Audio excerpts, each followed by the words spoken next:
నమస్తే అక్క. నమస్తే తమ్మి. అక్క, కవిత కొత్త పార్టీ పేరు అనౌన్స్ చేశారు కదా, టిఆర్ఎస్ అని. దాని గురించి ఏం చెప్తారు? టిఆర్ఎస్ నాకు పెద్ద విచిత్రం వాళ్ళు ఏముంది, అక్కడ వాళ్ళ నాన్న పెట్టిండు, ఆ పార్టీ తీసుకొని కవిత అక్క పెట్టింది. అల్లే విచిత్రం ఏముంది? విచిత్రం ఏం లేదే. అంటే టిఆర్ఎస్ అంటే దానికి వేరే పేరు ఉండే కదా, తెలంగాణ రాష్ట్ర సమితి. ఇదేమో తెలంగాణ రాష్ట్ర సేన. సేన సేన పెట్టుకుంది కదా, ఇంకేముందాడ. రాజు ఈమెనేమో రాణి, సేనులు మొత్తం ఉంటారు, వచ్చి సేవ చేస్తారు, అంతే. సింపుల్, ఆడ అర్థమైపోయింది కదా. అంటే ఈ టిఆర్ఎస్ పార్టీ అని పేరు పెట్టడం వల్ల బిఆర్ఎస్ పార్టీ వాళ్ళకి ఏమైనా ఎఫెక్ట్ చూపించే? ఏం ఎఫెక్ట్ పడుతుంది? యాడ్ నుంచి పడుతుంది, అసలు బండి పడదుగా. ఎట్ట పడుతుంది? ఇప్పుడు ఏదైతే ఆమె ఇంట్లోకి పోయేదే కదా. ఇప్పుడు అన్న గెలిచినా ఆమెకే ఆమెదాని, వాళ్ళ బాబు గెలిచినా ఆమెకే ఆమెదాని, ఆమె గెలిచినా ఆమెకే ఆమెదాని. యాడ్ నుంచి పడుతుంది? ఎక్కడి నుంచి ఏ ఎఫెక్ట్ పడదు. పడుతుంది అనుకోవడం మన పిచ్చి, మన చుట్టూ. తెలంగాణ రేవంత్ రెడ్డి పార్టీ అని చెప్పేసి మాట్లాడుతున్నారు, తెలంగాణ రేవంత్ సేన అని మాట్లాడుతున్నారు. టిఆర్ఎస్ అంటే రేవంత్ సేన. ఈ ఎవరికి నచ్చినట్టు వాళ్ళు అనుకుంటారు తమ్మి, దానికి మనం ఏం చేయలేము. గెలిచినప్పుడు చూడాలి. కానీ ఏమో ఈ పార్టీ కాకు, ఈ పేరు పెట్టుకోకుండా వేరేది పెట్టుకునేది ఉండే. ఇప్పుడు వీళ్ళిద్దరికి సంబంధం అయితే ఖచ్చితంగా ఉంటది కదా. లేని ఈ పార్టీ ఎందుకు పెట్టాలి? వేరే పెట్టవచ్చు కదా, వేరే పేరు పెట్టుకోవచ్చు కదా. కేసీఆర్ బిడ్డనే కదా. కేసీఆర్ బిడ్డ కాదు అంటే ఇప్పుడు ఇన్ని 10 సంవత్సరాలు ఆమె రాజకీయంలో ఉంది. ఆ 10 సంవత్సరాలు సంపాదించుకుంది కేసీఆర్ గారికి రిటర్న్ ఇచ్చేసి, తర్వాత ఈమె సింగిల్ గా పోటీ చేస్తే ఎవడైనా మెచ్చుతాడు. ఇప్పుడు ఇన్ని సంవత్సరాల నుంచి బీఆర్ఎస్ లో సంపాదించుకొని అన్నిట్లో కానీ మూట కట్టుకొని ఇలా బయటికి వెళ్ళి, ఈ రోజు బయటికి వెళ్ళి పార్టీ పెట్టినాడు. పార్టీ పెట్టింది కానీ ఏ పేరుతో పెట్టింది? ఫస్ట్ వాళ్ళ బాబు ఏ పేరు అయితే పెట్టిందో అదే పేరు పెట్టింది. ఫస్ట్ వాళ్ళ నాన్న అదే పేరు పెట్టిండు, మళ్ళీ ఇప్పుడు ఆమె అదే పెట్టింది. మరి ఇలా తేడా. టిఆర్ఎస్ పేరు మార్చడం వల్ల తెలంగాణ రాష్ట్రానికి ప్రజలకి వాళ్ళకున్న సంబంధం ఉంది, అది వెళ్ళిపోయింది. అందుకని చెప్పేసి టిఆర్ఎస్ మళ్ళీ పేరు పెట్టారు, తెలంగాణ సర్టిఫికేట్ మళ్ళీ తెచ్చుకోవడానికి అని చెప్పేసి అంటున్నారు. అబ్బా, ఇక సెంటిమెంట్ ఒకటి ఉంది ఈడ. అన్ని ఒరిగిపోయినాయి కానీ సెంటిమెంట్ ఒక్కటే ఉంది. పేరు పెట్టడం వల్ల ఓడిపోయారు తెలంగాణ. లేకపోతే రాష్ట్రపతి మోడీ స్థానంలో ఉంటుండే ఇప్పుడు కదా. మోడీ స్థానంలో ఉంటుండే ఇప్పుడు రామన్న గాని, ఇప్పుడు హరీష్ అన్న గాని, కేసీఆర్ అంకుల్ మొత్తం ఇప్పుడు ఆ స్థానంలో ఉంటుండే వాళ్ళు. ఏమో బీఆర్ఎస్ పెట్టినందుకు ఓడిపోయారు. లేకపోతే రాష్ట్రపతి అవుతుండే కానీ తల్లి ఊతం మిస్ అయిపోయారు. మనమన్న ఆలోచన చేయకపోతే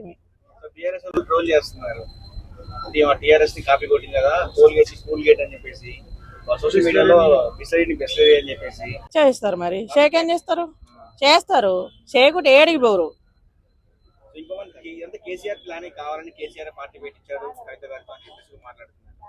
కేసీఆర్ పెట్టిస్తాడు. మరి పెట్టిస్తాడు.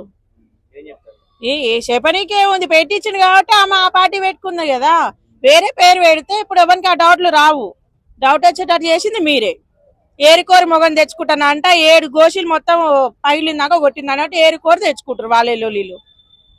ఇప్పుడు ఏరుకోరు మొగం తెచ్చుకున్నాం అనుకో, ప్రేమించి పెళ్లి చేస్తే ఏం చేశాడు? వాడు కొట్టిన వాడాలి, తిట్టిన వాడాలి, లేకపోతే పిచ్చిలు వేసింది అనుకో, ఇది చంపేది ఒకటి డ్రమ్ములో కుక్కర్లో పెడుతుంది. ఇది కూడా అంతే, ఏరుకోరు లొల్లి తెచ్చుకోరు వీళ్ళు. ఇప్పుడు అంతే, అంతమించి ఏం లేదా ఆడ.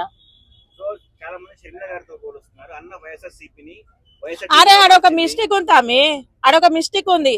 కనీసం జగనన్న జైలుకు పోయిన తర్వాత ఈమె పాదయాత్ర చేసి, పాదాల మీద నడిచి పాదయాత్ర చేసి వాళ్ళ అన్నని బయటికి తీసుకొచ్చింది. కనీసం వాళ్ళ నాన్న జెండా కట్టినాక నన్న అదే పాపం ఈయన బతుకునే సేవలు చేస్తారు కదా వీళ్ళు ఆ పార్టీ కోసము. అసలు అనవసరంగా ఇప్పుడు అనుకోవచ్చు కేసీఆర్ గారు, నేను ఎందుకు అనవసరంగా ఈ తెలంగాణ కోసం కష్టపడ్డా, అనవసరంగా ఈ పార్టీ ఎందుకు తెచ్చినా, ఉన్న 2 పిల్లలు విడిపోయారు కదా అని ఇప్పుడు బాధపడుతుండొచ్చు. ఇప్పుడు ఆయన ఇంట్లోనే కరెక్ట్ లేదు, ఆయన బయటకు వచ్చి ఏం సమాధానం చెప్తాడు? ఎవరికేం చెప్తారు? చాలా మంది ఏమన్నా షర్మిలకి పట్టిన కదా ఈమె కూడా పడుతుంది, షర్మిల పార్టీ పెట్టి వెళ్ళిపోయింది, ఈమె కూడా అలాగే కట్టి పడుతుంది. షర్మిలక వాళ్ళ విచిత్రంగా మాట్లాడింది. నేను ఆడబిడ్డను కాదు ఈడబిడ్డ అనేది. ఈడబిడ్డ పోయింది, ఆడబిడ్డ పోయింది, మళ్ళీ కాంగ్రెస్ లోకి పోయింది. ఈడబిడ్డను కాదు ఆడబిడ్డను కాదు అన్నది. ఆడ మా అన్నతో లొల్లి ఉంటే ఈడెందుకు పార్టీ పెడతా అన్నది. ఈడ రేవంత్ రెడ్డి అన్నతో లొల్లి పెట్టుకుని ఆడుకోయింది, మళ్ళీ అదే కాంగ్రెస్ లోకి పోయింది. ఉన్నాయి జర చింతకాయలు దులుపుకుంటారు, పానం జల్లి అవుతుంది, ఏదో పార్టీలో పోతారు, ఒకటి ఏమి ఉండరు.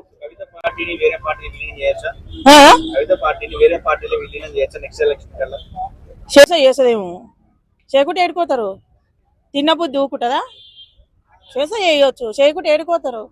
ఆటంగా పైసలు వస్తాయి ఏకేం చేస్తాం. ఏపీలో షర్మిల వాళ్ళ అన్నని ఓడించడానికి చంద్రబాబుతో పవన్ కళ్యాణ్ తో కలిసి ఇంటికి కలవడం చేసింది. ఇక్కడ రేవంత్ రెడ్డితో కలుస్తుందా?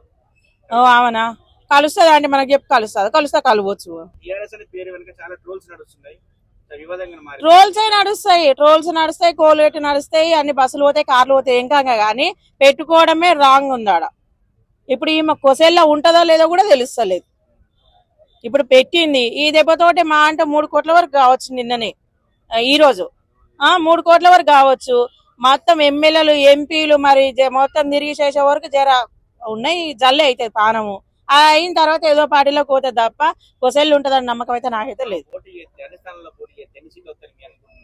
ఎన్నో సై తిప్పి కొడతారు, 2-3 వస్తుంది. నమ్మకం తక్కువ.